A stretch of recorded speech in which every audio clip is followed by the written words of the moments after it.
Welcome back to Still a Part of Us. We have been chatting with Veronika. She has told us this beautiful story about her son, Benjamin. And once again, so excited to talk to her about grief.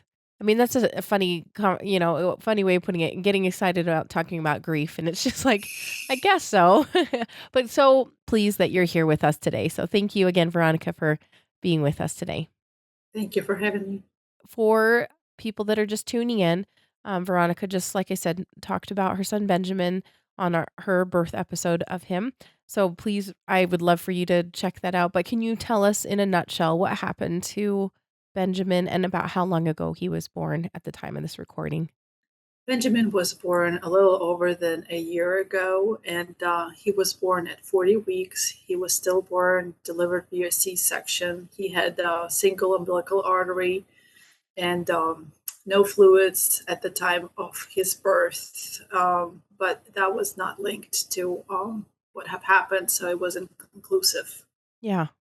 And we were just talking about right before we started, when we hit record, is that how frustrating that is to just have that inconclusive, like, oh, this could have been it, and this could have been it, and it just nothing Yeah, to say just a lot of yes. finger pointing, Uh huh. and Mm-hmm. there is no exact reason why. And you kind of wanting to have that because that could, I feel like, help you in a lot of ways to process and grieve. And just your mind just wants to, like, know why Yeah. and what went wrong. Yeah. Yeah. Because there's like you went to 40 weeks and he was looking great. Like that's the thing. Yeah. You had all these almost extra appointments Yeah. to check him out, to see him, and he just looks really good. And everybody was Hmm. very aware of him, and that is just so frustrating just to be go all the way to 40 weeks and really seriously, like if you listen to the birth episode, they had heard his really strong heartbeat on the Monday, and when they went in for induction at, like, whatever, what was it, like, 2 or 3 in the morning, Yeah. um, they couldn't find his heartbeat, and just how yeah. I like the way you said it, "My soul left my body," and I was like, "Yeah, it feels that way." You're just like, "What happened to me? What is happening to me?" Um, Yes.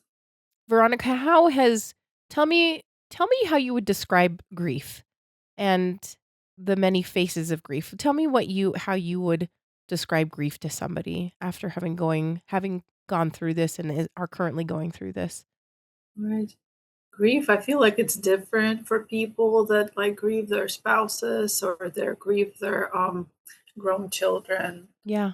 or their parents. Grieving your child is completely different, and you don't know it until you do. Like, very unfortunately, grieving your unborn baby, you just never think that, like, how much pain that can cause until you're there. And you can't, I don't even know if there is a way to describe it. It's really hard to go through it. And, like, there's different stages of grief that you Mhm. learn about, like there's so many emotions that go into it, anger and blaming somebody else, and everybody kind of, I guess, it's not like by the book that you will go through these stages. Yeah. It's so different from everybody. Yeah. I don't think people realize that you can be kind of like in a couple of stages at once. You can also loop back and be in a Yeah. stage several times. I Yes. you don't realize you're like, "Oh, I didn't realize I could be so angry so many times." That was me. I had so much anger. That was probably like one of those things that I had more anger than I thought that That I yeah, would have. yeah. I mean, 'cause Denial, yeah, yeah, blaming, like, who do I blame? Because I have to have somebody to yeah. blame for You wanna this. point fingers, and there's Yes. nothing that to blame, yeah. It Yes. unfortunately, I think, falls on us as women a lot of times. You end up blaming yourself. At least Yes. that's what I found for myself. Did you find yourself doing that? Um, Absolutely, I did. Like, that was my first stage, I think, of grieving, was just a lot of blaming myself, blaming the hospital, like blaming myself for not hearing, like listening to my own conscious telling me like then that night when I felt like I did not feel him move for a while, Yeah. I had to go. Like I had to go right then and then because he may have been like I would tell myself he may have been alive and he needed me like to go to the hospital. But then you realize that by that point most likely he wasn't there anymore and there's nothing that I could have done, but you just have to like give yourself grace to just think all the things and process it before you can, I guess, not convince yourself but like settle Yeah. that it wasn't your fault. Or even like going for induction, I'm thinking like my mother-in-law was like wanting me to be induced. My doctor was like, Mm. she brought it up as an option and I did not want it. So I'm here like I'm experiencing all of this because I did not want to be induced a few weeks earlier and I could have avoided all of that. But then again, you don't know Yeah. I what was could gonna have s happened. Yep, I was gonna say that's you don't know, and falling down that woulda, shoulda, coulda, wish I would have done of this and that Yeah, instead is not a good place to be either, like, um, it can be really detrimental, it can be really hard on your right. your mental and your spiritual side. Um But also it's something that is like good for you to take time to think about because Mhm. nobody else, like people will tell you it's not your fault, but that really, you can't settle on that until you do the work within yourself, Yeah. through that. Yeah. I like that term you used is to settle, in a spot. So tell me, I'm curious what you found to be helpful for yourself to get to that spot of settling or working through all of those emotions. What have you found to be helpful? I feel like there is so many things, Mhm. just, crying, letting yourself cry, giving yourself grace to just not do anything, not push yourself too hard when you are first coming out of like, getting Right. settled in at home and you're coming back home. Just giving yourself that space and that time. And one of the really helpful things was my friend sent me a couple of devotional books just Mm. of Amazon, but that was so thoughtful and so appreciated. It was, I have it right here. I mean, like Grieving a Child I Never Knew. That's the name of the book. Oh, uh-huh. And you just like read about other women's experiences there. And that just kind of really Mm. comforts you and helps you because it gives you your like mind some food to think on. Yeah. And like be grateful for different things. Like for me, one of the things that stood out from the book that like because I'm thinking I don't deserve it. I don't deserve to be where I'm at right now, especially knowing that my sister in law, who was right behind me, she had a C section and had a perfectly healthy baby. Oh, Like, I don't deserve this, to yeah. go through this. Like, why me? But then I read in the book that, like, kids whose mom passed away from cancer did not deserve that either. And that Mm. is also, an awful thing to go through, knowing that other people go through Mhm. pain and terrible things kind of helps your mind to like get back to like thinking right and not just concentrating on your own pain Yeah. also. Yeah. Yeah. It's so easy to get blinded by your own yeah, when it's just right so close to your face. Yes, like Um, it's just me, like you're yeah. really very self-centered at Yeah. that like time, which is completely normal and Mhm. that's how it's supposed to be. You should like attend yourself and like feel the way you want to feel at that moment because you need to process all of your emotions. Otherwise, I feel like it will be really hard to heal. Yes, just kind of taking focus off of yourself and thinking that there's others that are experiencing terrible things in this world, and that's like so unfortunate. And nobody deserves like bad things happen to them. Yeah. Yeah. It just opens up the humanity of just like, "Oh, yeah, there's a lot of suffering." Yeah, this is just the condition of this life, right? It's Yeah, we're human and we're mortal, and that's, it's humbling. So tell me about the transition because you were in Florida, away from your family, away from friends.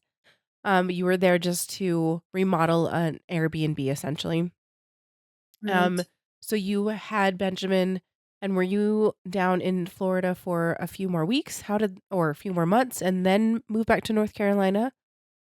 Right. So we had a whole adventure waiting on us because I Oh, forgot to mention that by that point we decided like this was planned before we knew that he was stillborn. yeah. My husband, as I told you, is an entrepreneur. So he saw another opportunity, like for another property in Colorado to do an Airbnb. Oh, And he brought it up for me like before like I delivered the baby. And first I was like, no way, it's across the country. We've never been yeah. that far.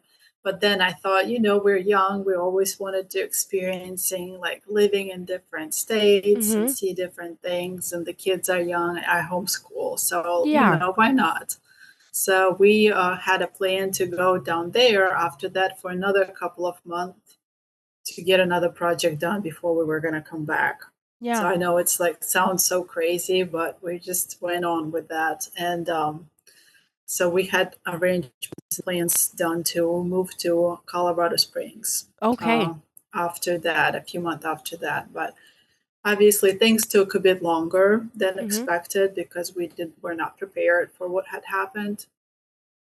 And we gave ourselves some grace to take our time Mhm. with everything. And I had to finish our homeschool and had to get that done and finish up our project there. And it was about the middle of June when we left Florida.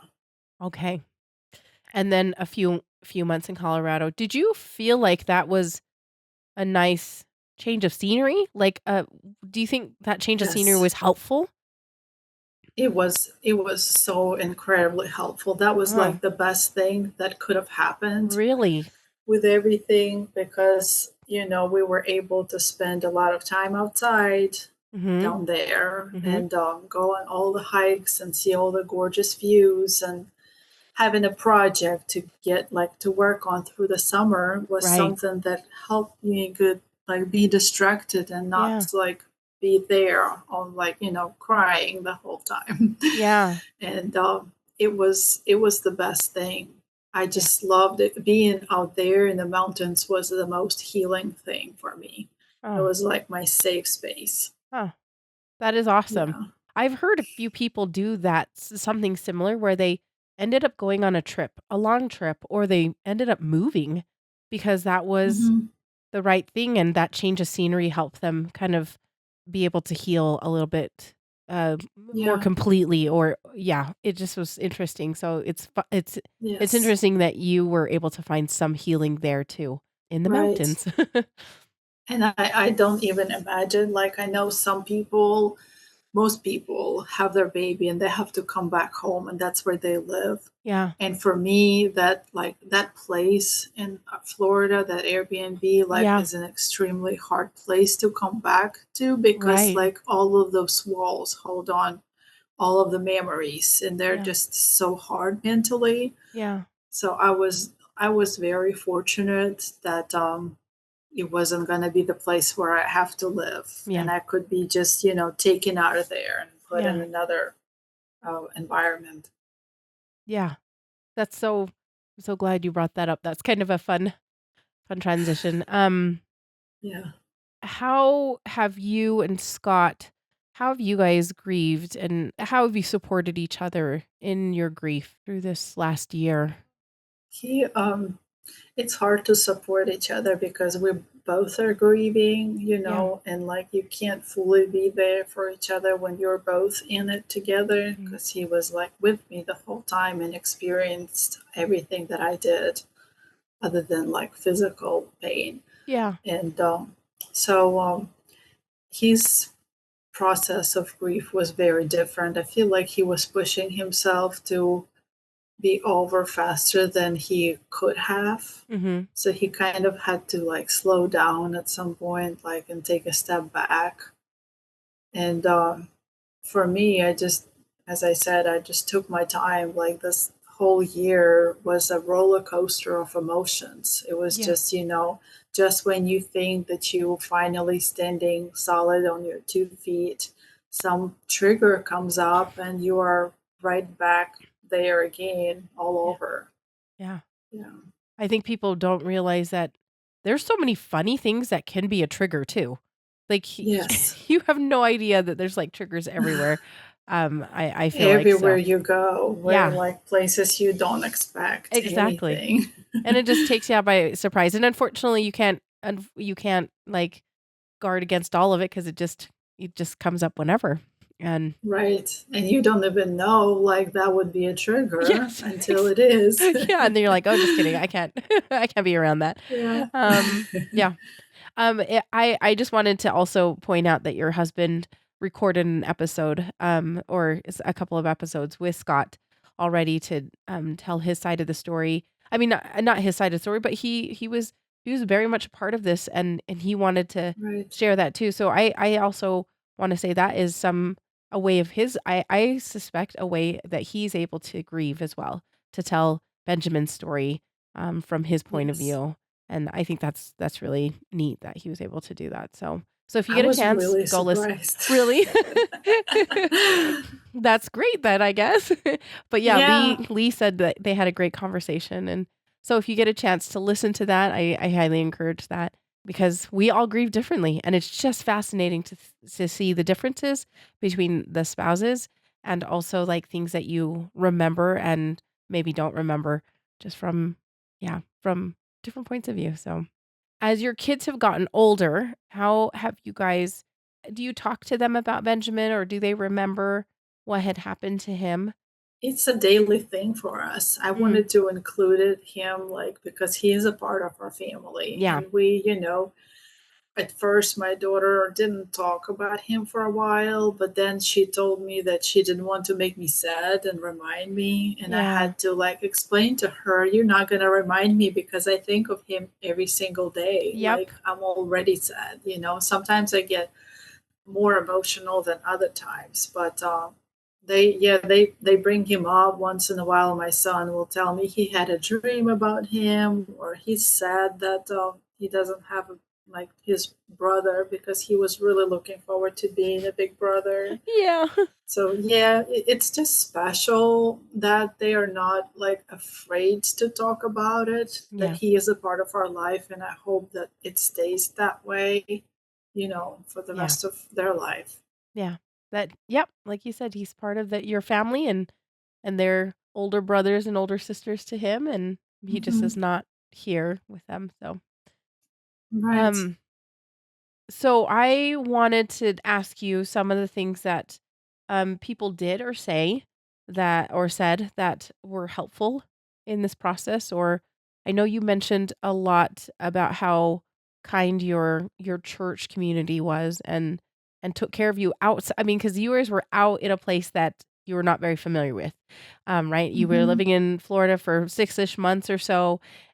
This was a congregation that supported you and didn't really know you as well as, like, other people that had been living there for a long time. So, what are Hmm. some other things that were really super helpful or things people said that have helped you feel close or comforted and you thought was good for somebody to say?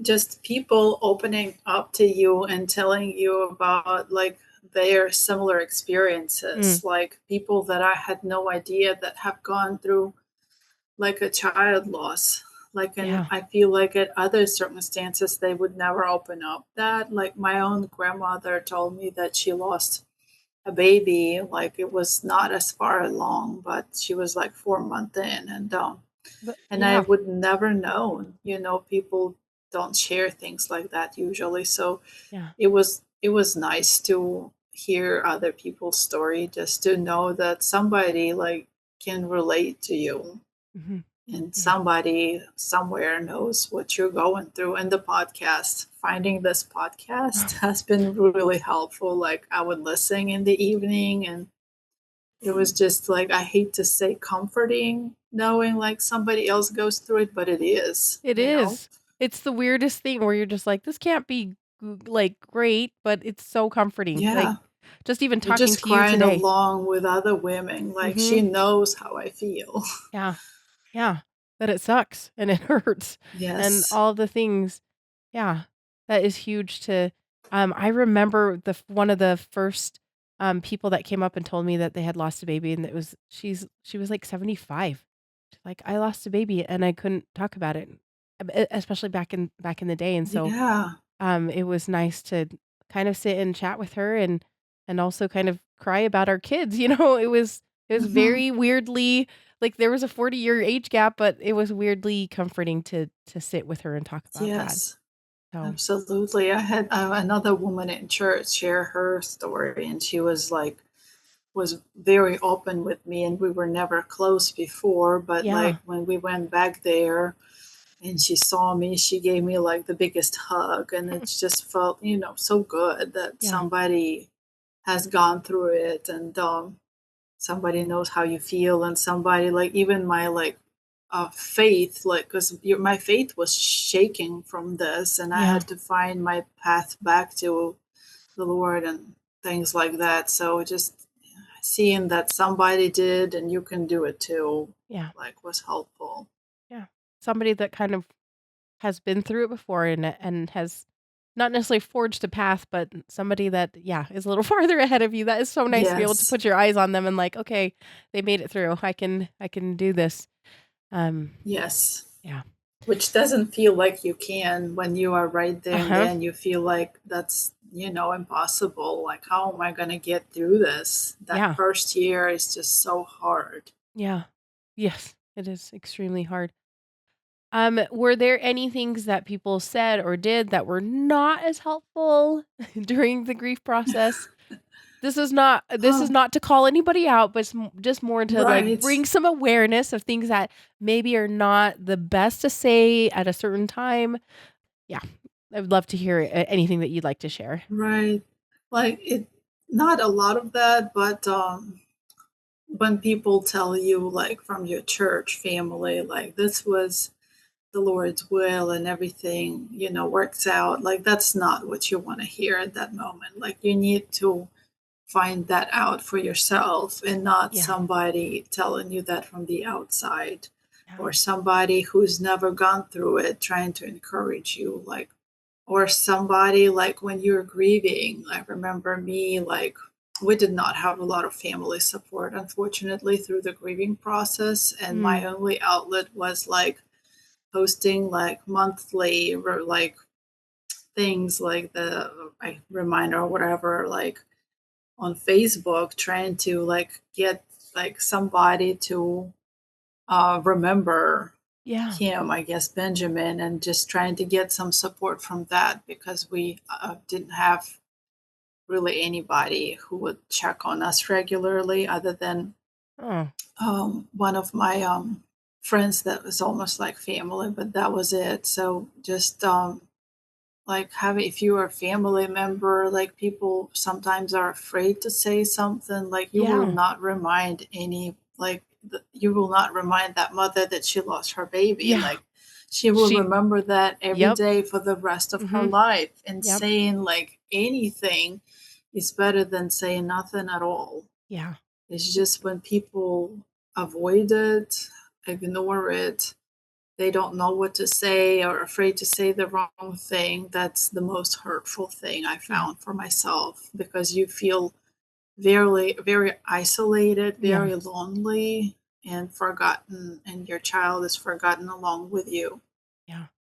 I have heard this more often than not. They're like, you're gonna say probably the wrong thing, but it's better to say something than nothing at all. I Yes, feel like that's been a exactly. pretty common theme because we're not gonna say the perfect thing. I mean, there's just not anything that's gonna make Yes, it better.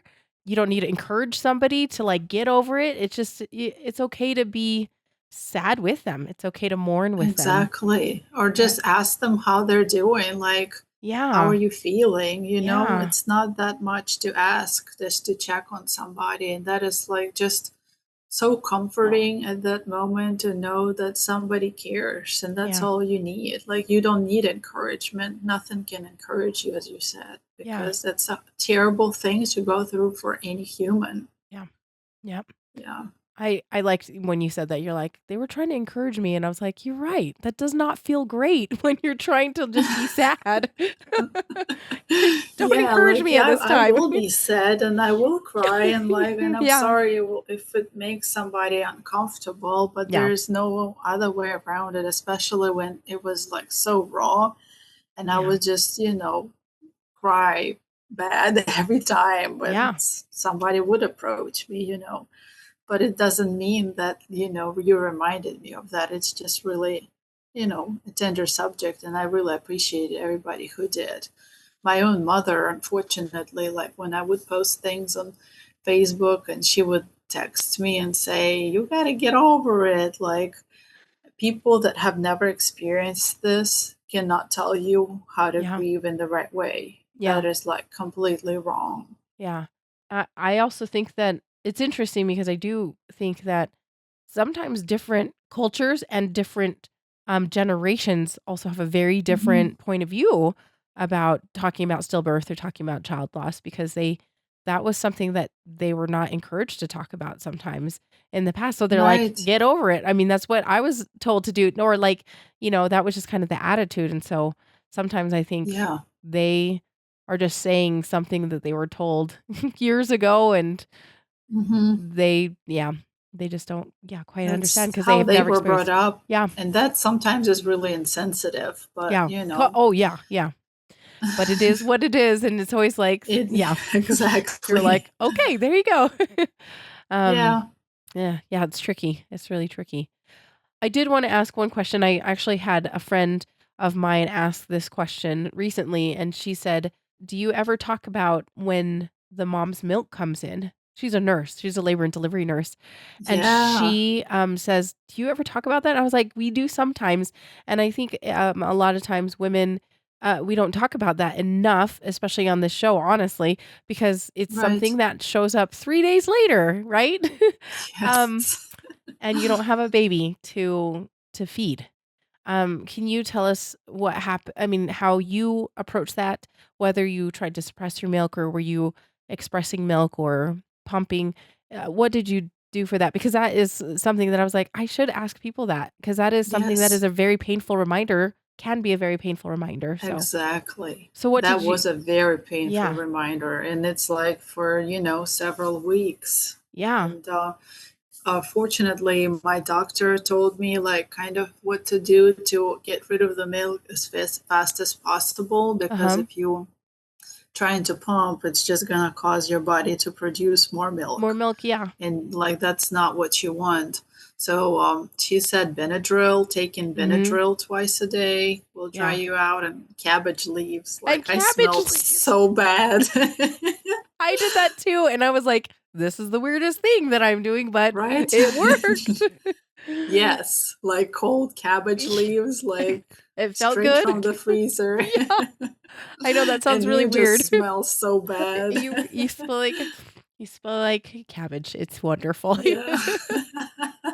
It worked. Yep. Yes, I'm grateful that, not a lot of doctors have I guess, don't think about that, but Yeah. that's something you have to deal with. Yeah. And that's very like physically painful and a Yeah. reminder, a really painful reminder. Right. Well, and you also mentioned, like, your recovery for the C-section.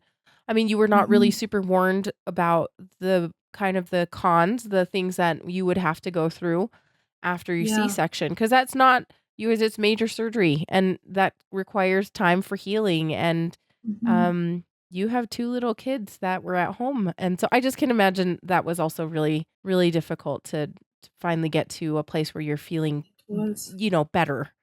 Yes, it was hard because like I knew kind of what to expect that you can't lift anything up like I Yeah, wouldn't be able to pick up my kids after right. C-section, so that I've expected that, which was really hard because like my little Yeah, one always wants me to hold him, and can't pick up toys after your kids because you can't like the first like at least couple days you should not yep, like get down on the floor and things like that, so that was hard, and I honestly have regretted it very much, to like that they just did not educate me enough on that. mhm, You were just right there. You want to get it over with. as quickly as possible. Like, I hate to say that, but that's just what it is. Yeah. You need that baby out of you some way or another.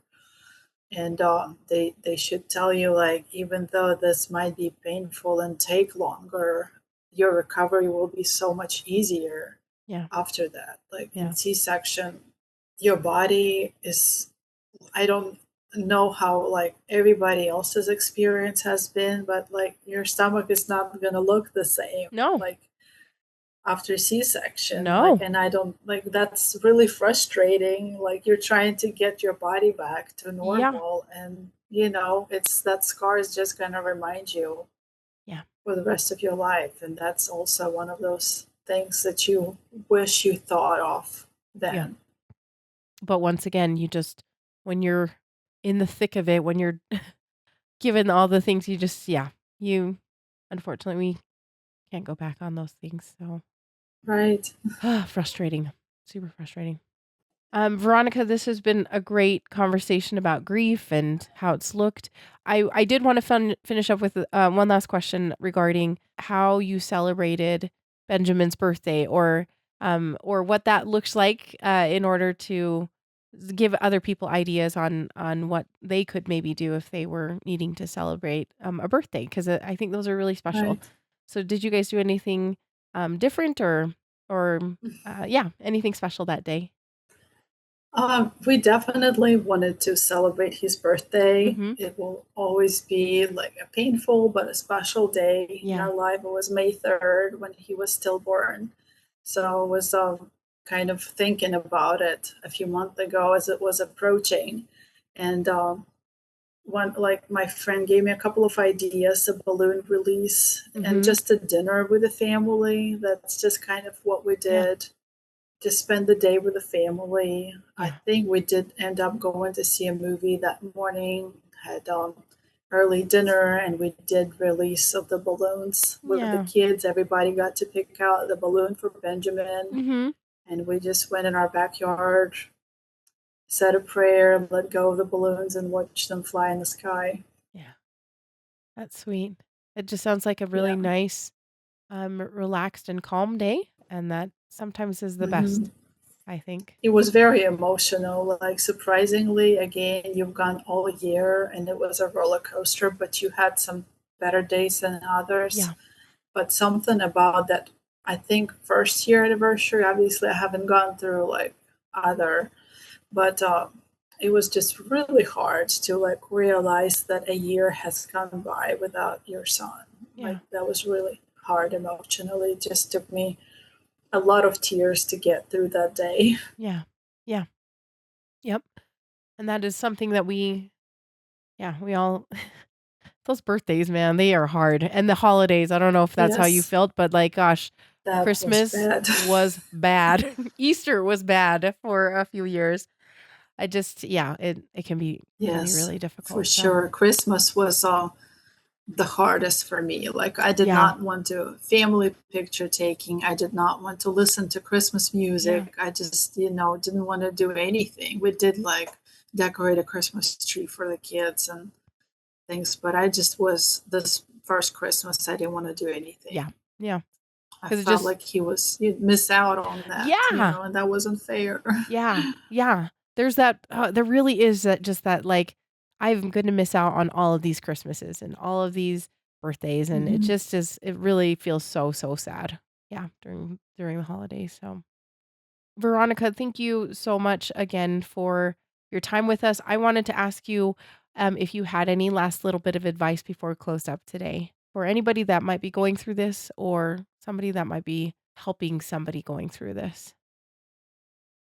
For anybody who's going through this, and if it's like really raw, that just giving yourself time. That first year will be the hardest year probably of the whole grief, and it will be a roller coaster of emotions, and it's different for everybody. But just giving yourself grace when you need to be sad. Be sad. You don't have to like push through it. You don't have to shove Yeah. your emotions like deep down. You have to process that, because that's really like helped me heal a lot. Mhm. and I picked out a song for him, for like me and Benjamin, Yeah. and like it felt really special. And now, okay, we kind of have a song that I can like cry to, thinking Yeah. about him. So just having those little things to remind you. And another one of the things that I did, we went to Disney a few months ago, Mhm. and there is an artist in Disney that you can get like your silhouettes, like he Uh-huh. cuts them out of paper. I don't know Yeah. if you've seen Yeah. that.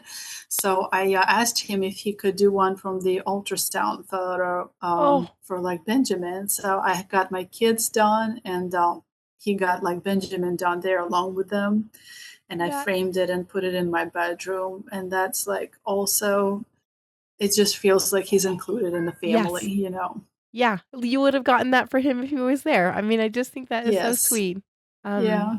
yeah, those little things really those things add up a lot, over time when you almost have a ritual. That's I just think it's cute that, like, you have a song with Mhm. him and you if you're gonna kinda do family pictures, you kinda have him involved in that in a way, right? Right. Yes. And one of the, I forgot to bring that up, one of the other kind of rituals that um, my counselor suggested for me to do, since we did not have like a service for Uh-huh, him. uh-huh. She said, like, you didn't, not that it's a closure, but it's like might help you cope with it, that you would sit down, you write a letter, you like Oh, create this little special box for your baby, and you can put other things in there that remind you of him, yeah. and kind of like bury that box in, like, Mm. where, like we did it in our yard, and then we planted a little bush Oh, there, and it's just kind of your little memorial for him. So that's, oh. one of those things that helped you get through it too.